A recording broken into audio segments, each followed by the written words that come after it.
You are now listening to Black Coffee, Crime, and Crochet, a true crime podcast where cozy meets criminal, hosted by Jasmine C.L. Prince.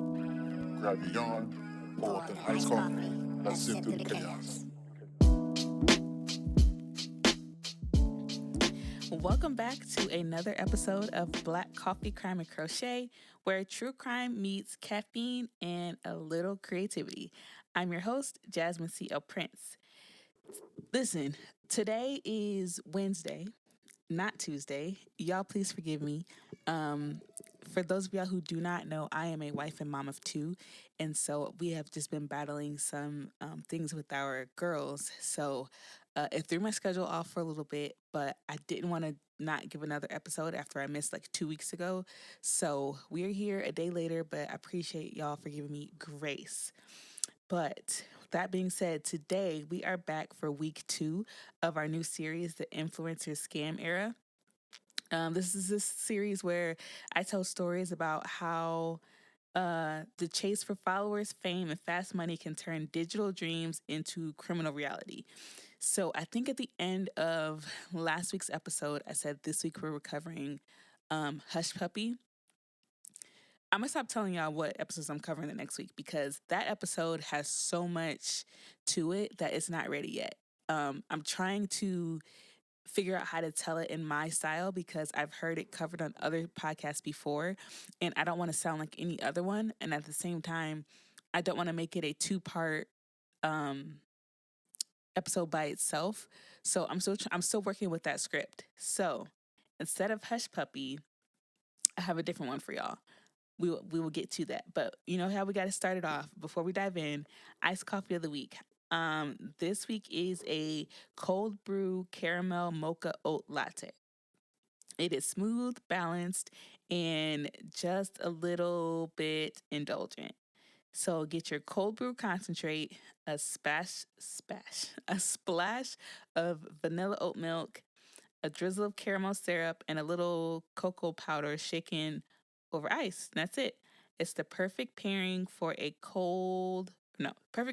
story about appearance versus reality. So again, it's just all in one. It's really quick, really, really simple. It's your cold brew concentrate, pour it in a glass, pour your vanilla oat milk, your caramel drizzle, little cocoa powder, put it in your mason jar, your shaker, with your ice in there, shake, shake, shake, and then in another glass, pour it over ice, and then that's it. You can top it with some whipped cream if you want, caramel drizzle on top. Boom. Then, crochet project of the week. Y'all, this is hilarious. So, for those of you all who are familiar with Cosby Show, y'all remember the episode where Denise sews a shirt for Theo, R.I.P. Malcolm Jamal Warner, and it comes out like real asymmetrical like? Y'all, that's what my husband's polo was giving. 2 nights ago, I, for the first time, put it on. I wasn't even intending to try it on, but what happened is I finished a whole one side. So I got the whole back panel done, front panel and sleeve. So I sewed the front and back panel together, and I was sewing the sleeve. I sewed the sleeve on. So then I was trying to sew the hem down, or the side. I was trying to sew the side down. So I'm trying to lay it flat and like line up the front and back panel to sew up the side. And it's like it wasn't lining up. So I finally laid it all out flat, which I should have done this all along, but I finally laid it out flat. And no, I tried it on at this point, and come to find out, the left side, the left front panel is shorter than the back. I'm like, okay, well, that's not bad. If the right panel is short too, then it just be a little cropped, which not huge because he's a man, but just a little, the back is longer than the front. Not a big deal. So I go and pick up the other side. Y'all, that panel is longer than the back. So the left side is short, the right side is long, and I don't know how this happened. I don't know how to fix it. I'm not sure what to do at this point. So if you're listening and you actually crochet, can you write in the comments on Spotify, send me an email, something on how I can fix this shirt? Because all I literally had left to do was the right sleeve and the collar. That was it. Like, I was so close to being done, and now I don't know what to do. And again, my husband has been so patient. I started this in June or July, and it's now November, and I'm still not done. So, yeah, that's the update. So, let's get into the story finally. So, imagine growing an Instagram following into millions off of prayer, purpose, and the promise of financial freedom. You're the face of faith based entrepreneurship. Your husband, your dad, even your baby are part of the brand. You've got a Bible in one hand and a business pitch in the other. But when the receipts roll in and the lawsuits pile up, that empire cracks. This week, y'all, I know y'all remember this. So once I say the name, y'all go like, oh yeah. Well, you already saw the title at this point anyways. But we are diving into the story of Dana Chanel, the Christian influencer who sold herself as a guide for Black businesses while allegedly, although I don't know, she's already taken a plea deal at this point, so I don't know if I have to say allegedly, but we're just going to say it anyway. While allegedly scamming the very community she claimed to empower. Two companies that were in the settlement, but between her and her husband, they had 5 businesses, but 2 companies, hundreds of complaints, and a reputation that went from spiritual mogul to fraud defendant. So, let's rewind it a little bit. Before Dana Chanel was a headline, a lawsuit, or the target of a digital backlash, she was Casey Oliveira, a Philly native with a flair for branding and an eye for opportunity. She didn't start with scandals. She started with scripture. This story begins not in a boardroom, but in a classroom at the Community College of Philadelphia. Casey Oliveira, again known today as Dana Chanel, was pre-med. Donnell Morris, or Prince Donnell, her husband, was working a $15 an hour bank job. They left the traditional path to find a faster one, the internet.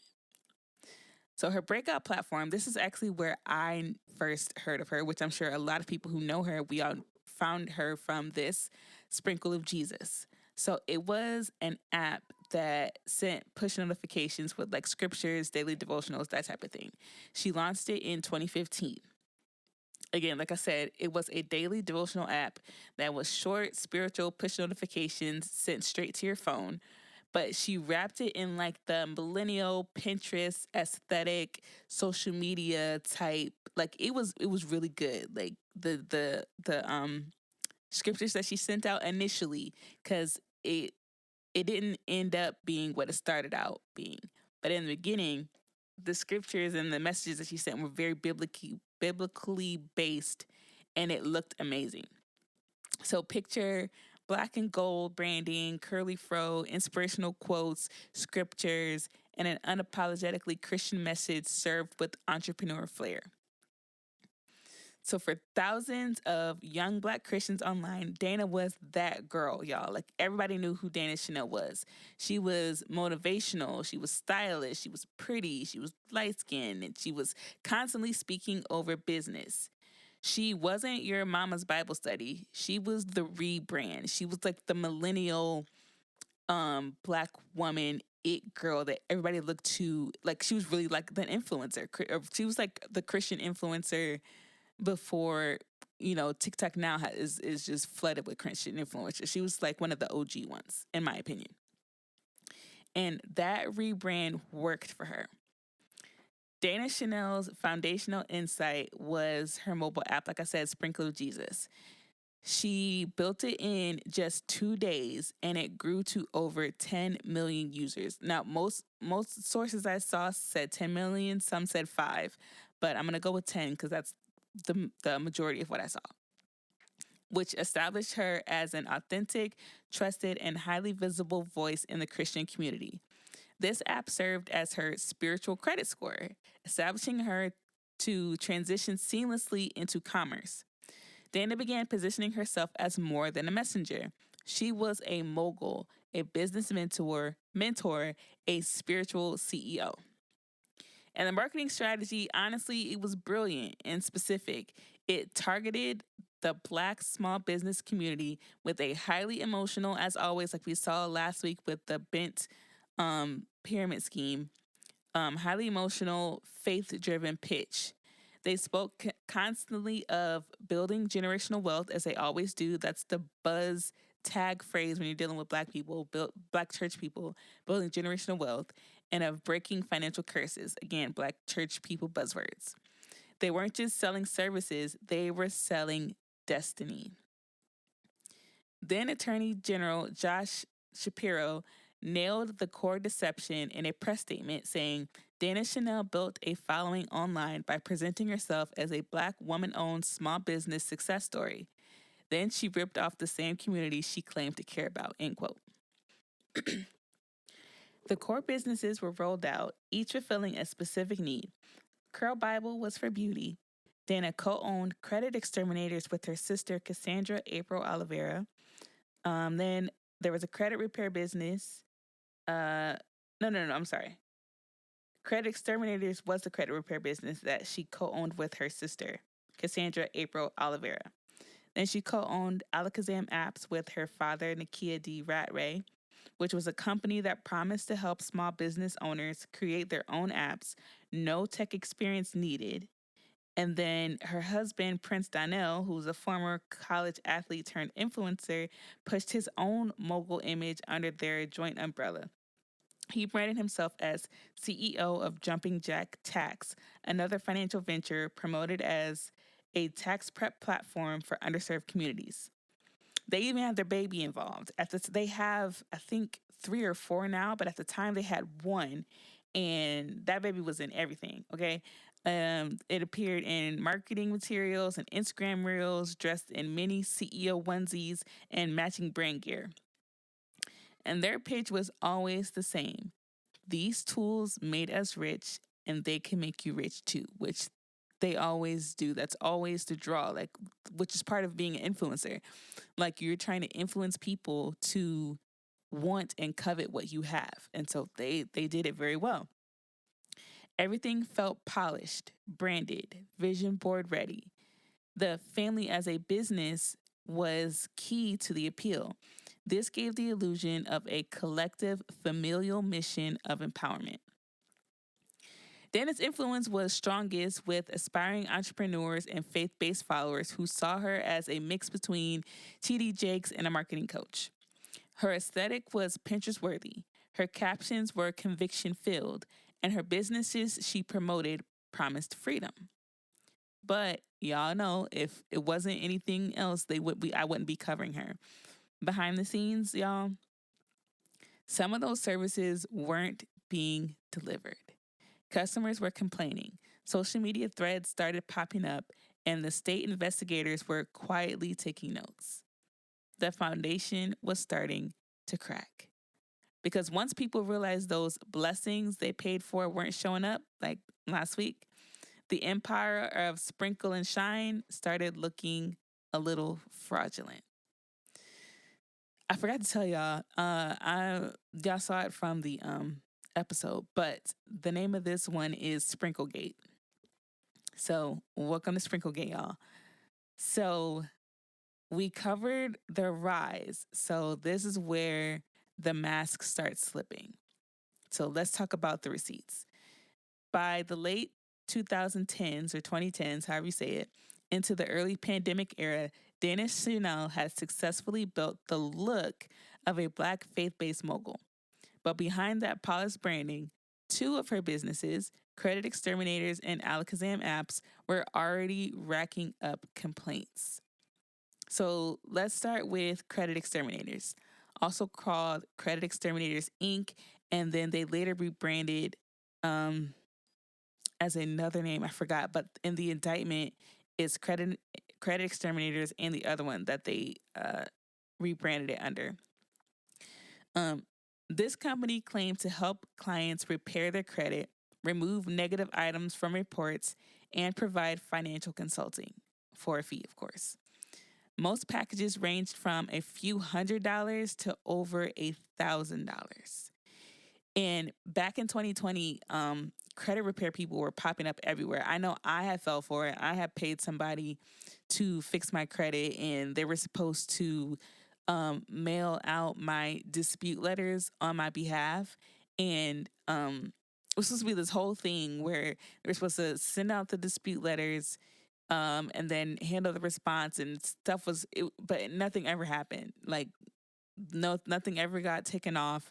The dispute letters never got sent out. And so it was basically the same thing that they're claiming. I had went through with a different credit repair company. So like during the pandemic era, all of these credit repair people were just popping up. So many customers allege they paid for services that were never delivered. Calls went unanswered. Disputes weren't even filed. Timelines were missed. And some said their credit actually got worse because nothing was done. Others claimed that they were ghosted after payment.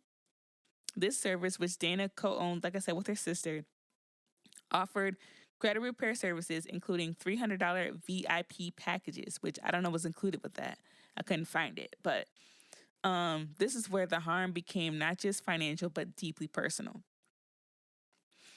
In one critical example detailed in the lawsuit, a customer paid the company over $2,000, which you could have put that $2,000 towards actually clearing up and this is not to victim shame, but that $2,000 could have gone to fixing their own credit and sending out their own garnishments and disputing it on their own. But they paid the company over $2,000, believing the company would resolve her delinquent credit accounts.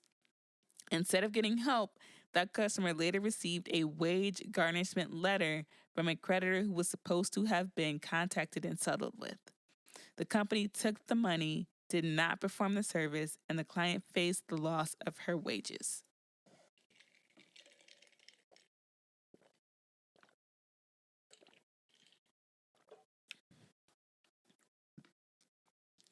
Another victim, Hollywood talent agent Tiana Jackson, expressed the feeling of betrayal after being duped. She said, quote, "I had $500 taken out from my accounts before there was even an official contract, and she utilized this faith-based approach and ripped off a lot of good people. It's disgusting," end quote. So they were supposed to be fixing people's credits. They never did. They never gave refunds. They never sent dispute letters. They never did anything. And people just saw their credits go down. Like I said, people's wages were garnished. Like that was just, we already struggle with getting our credit together anyway. And then you just take advantage of people. That's, like she said, it's disgusting. So then there was Alakazam apps.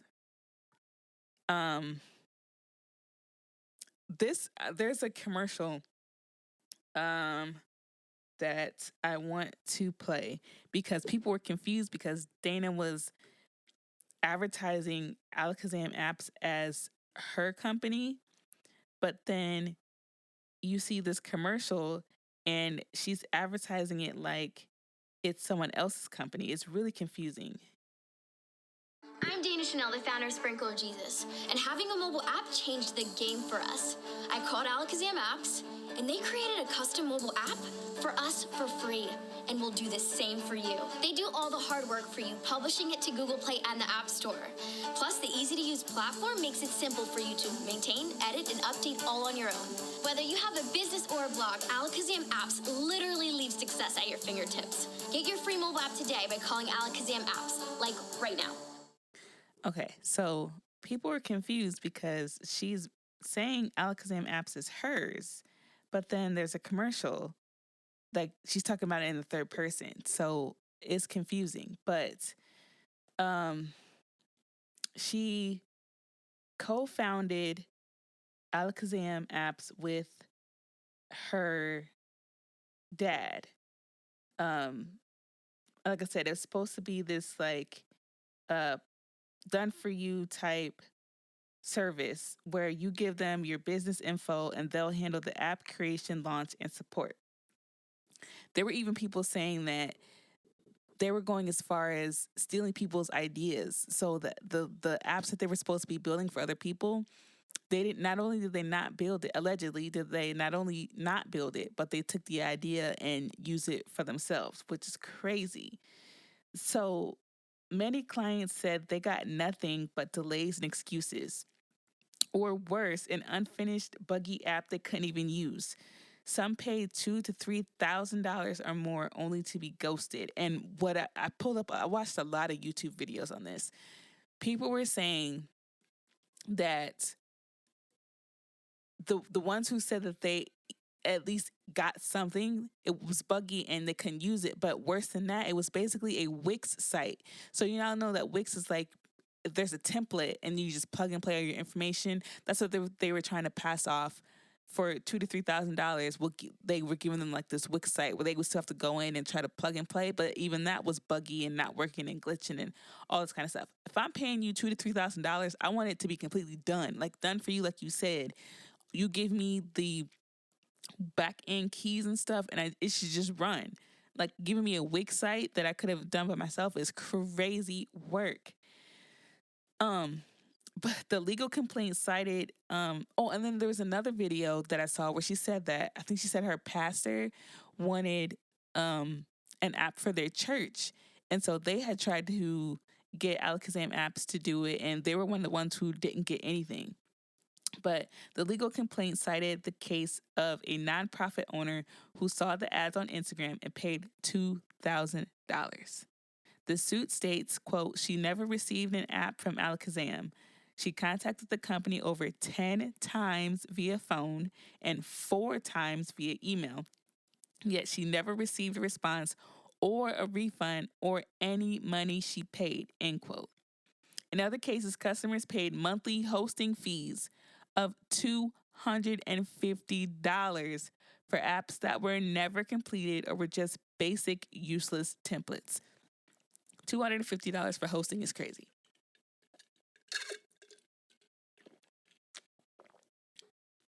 Like, most websites that charge you to host aren't $250. I don't know what apps are like, but $250 seems like a lot.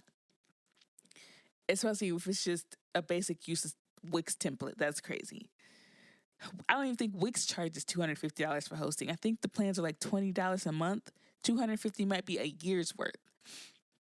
But anyways, okay, so while Jumping Jack's tax was not specifically banned, it ran parallel to this ethical gray area. It operated as a ghost preparer model, often giving out misleading information to inflate refunds, exposing clients to future IRS scrutiny. And the licensee complaints followed the familiar pattern. Thousands paid, and the promised resources and high-level support for their new businesses never arrived. Prince Donnell has a commercial for that where he explains the model, and it's basically like we making sure we get all our money on the front end, and that you have the possibility of maybe making $75,000 if you prepare taxes for 50 to 100 people. How are you supposed to do that? You have to pay for marketing to do that. Then you have to pay for the software and all of this type of stuff. So you're paying, let me just play the commercial where he tells you the layout of how this works. 1 second. How much does it cost? So let's get down to business here. All right? The initial licensing fee to get started with Jumping Jack Tax is $5,000. That $5,000 needs to be paid in full. We do not offer any payment plans, any arrangements. $5,000 one-time licensing fee. The annual licensing fee. Our annual licensing fee is $2,500 per year. So from the day that you initially pay the $5,000, 1 year from that date, you'll be required to pay $2,500 per year is to continue to make sure your software is updated, for you to continue to be a part of our community, our university that we're continuing to add more video content into that's giving you the knowledge and the resources necessary. And our mobile application that you're going to be on, our next fee is the $74 per return service fee. Every time that you submit a tax return through the Jumping Jack Tax software, there's going to be a $74 fee that is paid to Jumping Jack Taxes. And the last thing as well is the additional fees for the tax toolbox. You may need to get an LLC, which will cost some money. You may need to have a website that's set up, which will cost some money. You also got to get your marketing materials as well. And there's some tools that you need from you're a virtual tax pro. You need a printer. right? You may need a fax machine, you need a laptop. Some of these things you may already have. That's why when we say additional fees, I can only give a range of somewhere between $500 to $1,500 additional that you'll need over the course of time to get all the tools to run your virtual tax business. Once you do that, then you might be able to make $75,000. None of this is guaranteed. But the money that you have to pay them, they don't do payment plans. You have to pay them up front. See, they get their money up front, and you're supposed to get yours later, and you only get it if you work hard enough. So they place the responsibility on you. So when it goes left, because it is going to go left, they know that. They can say that it's not their fault because they gave you the tools to be successful, and you didn't work hard enough. Each one that you file. So if you're Okay, so I'm linking all of these videos so that y'all can watch them because it's literally a rabbit hole. But that business is not included in the indictment, so I don't want to spend too much time on it. But that's crazy. Spend all this money for the chance to make $75,000. Okay. So there's a jumping jack tax, and then.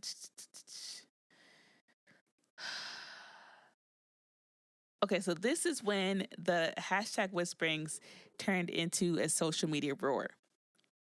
People started posting videos warning others don't buy from Dana Chanel. Threads, Facebook groups, Reddit posts, YouTube exposés, folks aired literally everything. Influencers called her out. Former clients shared contracts, payment screenshots, and timelines. Entire YouTube channels were dedicated to unpacking the scams, which I told y'all, it's a rabbit hole. There were so many videos that I was watching, trying to get all this information. It was crazy. But then came the formal response. In 2021, the Pennsylvania Attorney General filed a lawsuit against Dana, her father, and her businesses, and her sister. The AG statement said Dana and her team targeted Black small business owners, sold Christian-based financial empowerment, quote, Christian-based financial empowerment, end quote, and left people out thousands of dollars. The allegations included false advertising, failure to deliver services, violating consumer protection laws, and operating without proper licenses.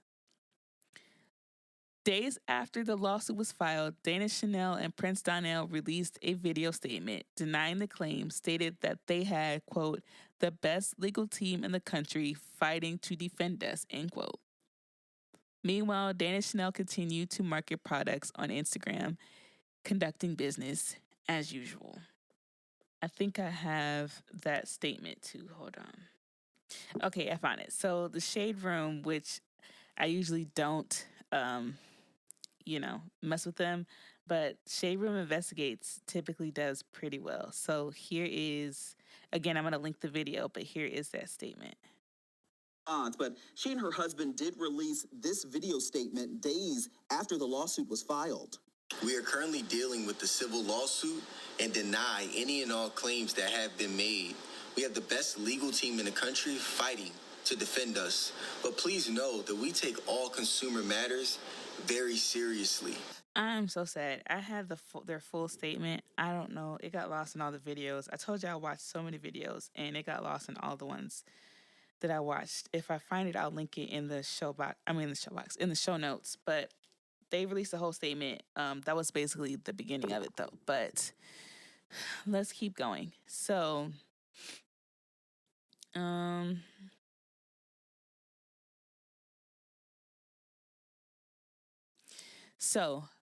by now, Dana Chanel's brand wasn't just a little cracked. It was literally crumbling. Everybody knew, the receipts were out. We were very much aware that there was a lawsuit, coming. So most people had unfollowed her.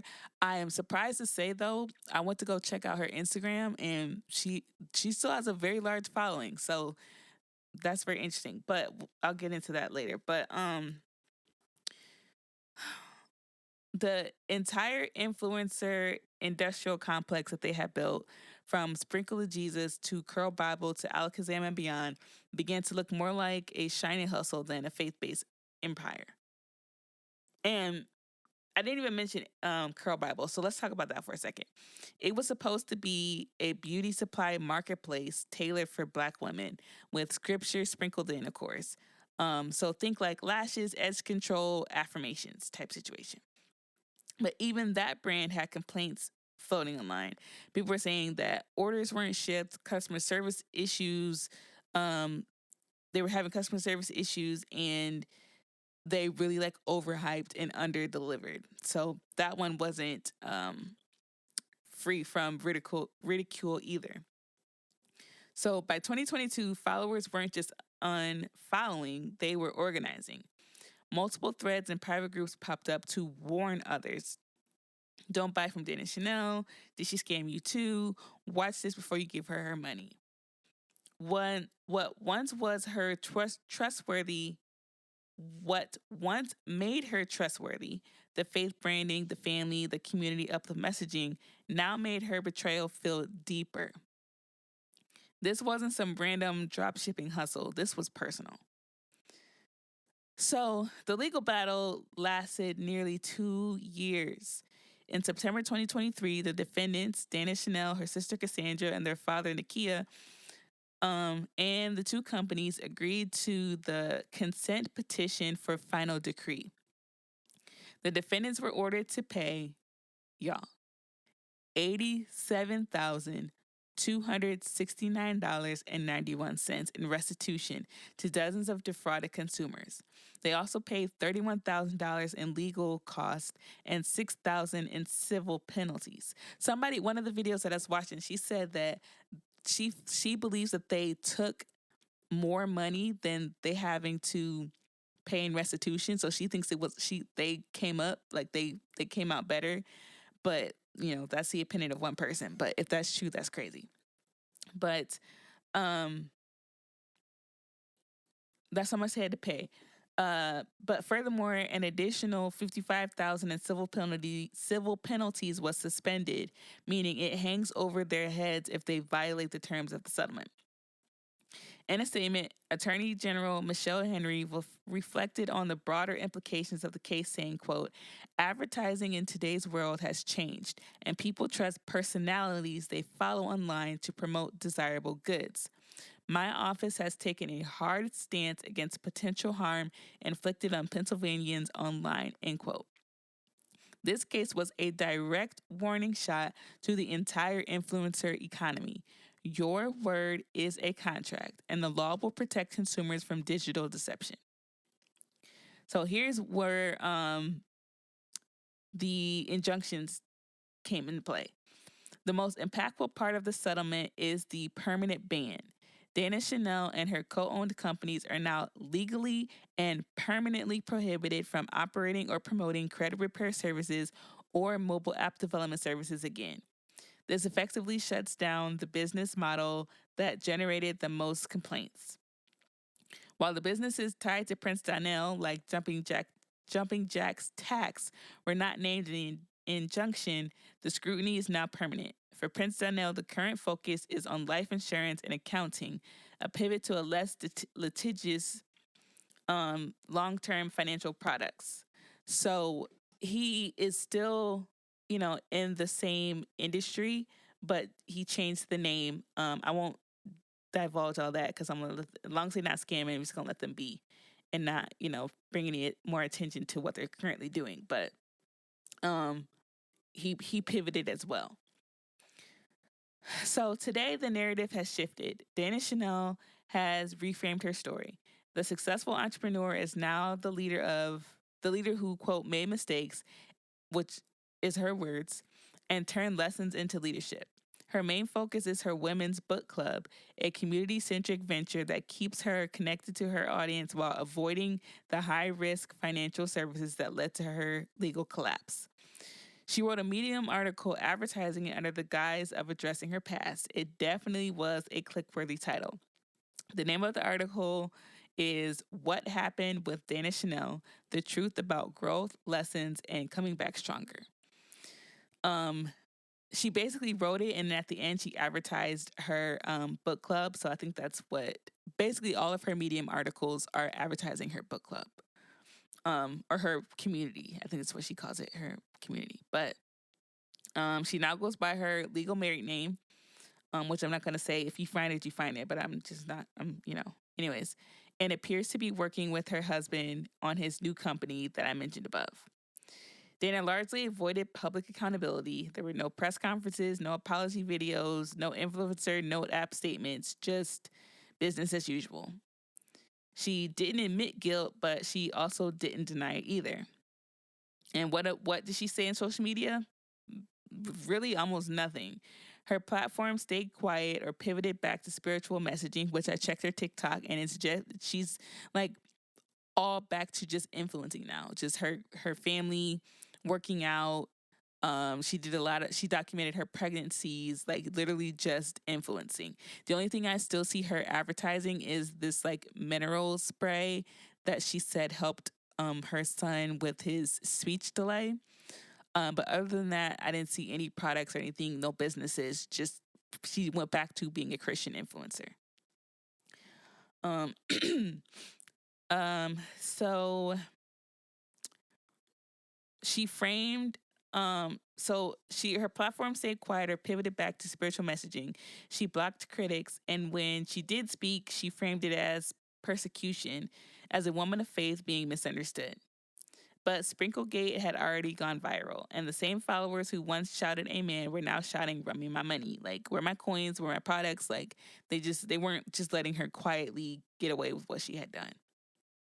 The settlement with the Pennsylvania Attorney General required restitution and future transparency, but the bigger cost was her credibility. She had built her empire off believability, off scripture, self-help, and the promise that if I can do it, so can you. But when your mogul behavior turns out to be built on shaky foundations, your blessings might start bouncing like those unfulfilled invoices. So, as we wrap it up, let's sit for 1 second. Why did so many people trust Dana Chanel? Because she sold more than a product. She sold identity, possibility, safety. She spoke directly to Black millennials who wanted something more, not just spiritually, but financially.